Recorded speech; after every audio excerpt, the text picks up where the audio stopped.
ഉപനിഷത്ത് കഥകൾ. ദിവ്യഭൂതത്തെ കണ്ട ദേവന്മാർ. സമർപ്പണം PMN നമ്പൂതിരി.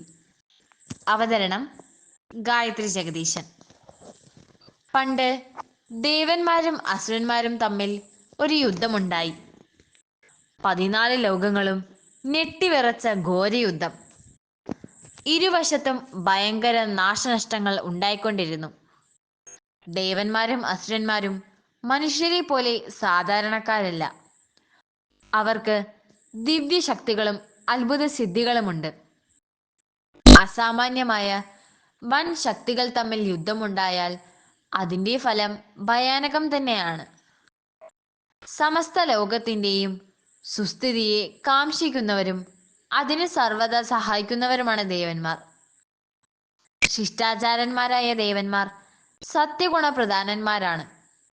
അവർ സത്യവും ധർമ്മവും നിലനിർത്തിപ്പോരുന്നു. അസുരന്മാരാകട്ടെ ലോകത്തിന്റെ സുസ്ഥിതിയെ നശിപ്പിക്കുന്നവരാണ്, ദുഷ്ടാചാരന്മാരാണ്. രാജോ ഗുണവും തമോ ഗുണവും അസുരന്മാരിൽ അധികമായിരിക്കും. ശാരീരിക ശക്തിയിൽ എപ്പോഴും മുന്നിൽ നിൽക്കുന്നത് അസുരന്മാരാണ്. പൈശാചികമായ അസുരഭാവം, യുദ്ധം തുടങ്ങിയ ഘോര കർമ്മങ്ങൾ ചെയ്യാൻ അവരെ ശക്തരാക്കുന്നു. നന്മകളുടെയും സദ്ഗുണങ്ങളുടെയും സംരക്ഷകരാണ് ദേവന്മാർ. അവർക്ക് പലപ്പോഴും അസുരന്മാരുടെ ശാരീരിക ശക്തിക്ക് മുമ്പിൽ പരാജയപ്പെടേണ്ടി വന്നിട്ടുണ്ട്. നന്മയും തിന്മയും തമ്മിൽ സംഘട്ടനം എക്കാലത്തും നടക്കാറുണ്ട്. കരബലവും സ്വാധീനവും വാക്സാമർത്ഥ്യവുമൊക്കെ കൊണ്ട് തിന്മ ആദ്യം ജയിക്കും. എങ്കിലും അന്തിമ വിജയം എവിടെയും നന്മയുടെ പക്ഷത്തായിരിക്കും. ഈ ദേവാസുര യുദ്ധത്തിൽ ദേവന്മാർ ആദ്യം ജയിച്ചു നിന്നു.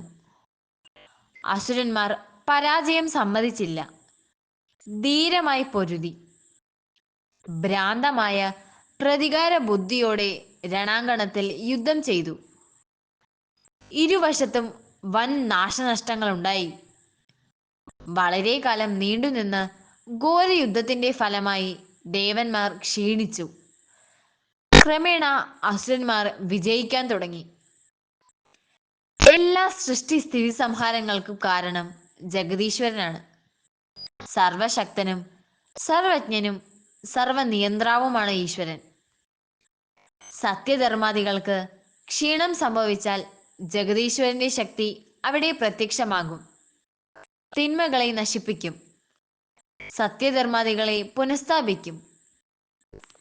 ദേവന്മാർ പരാജയത്തിന്റെ പാതയിൽ വീണതാണ്. അപ്പോഴേക്കും സകലേശ്വരനായ പരബ്രഹ്മത്തിന്റെ കൃപാകടാക്ഷം അവിടെ ഉണ്ടായി.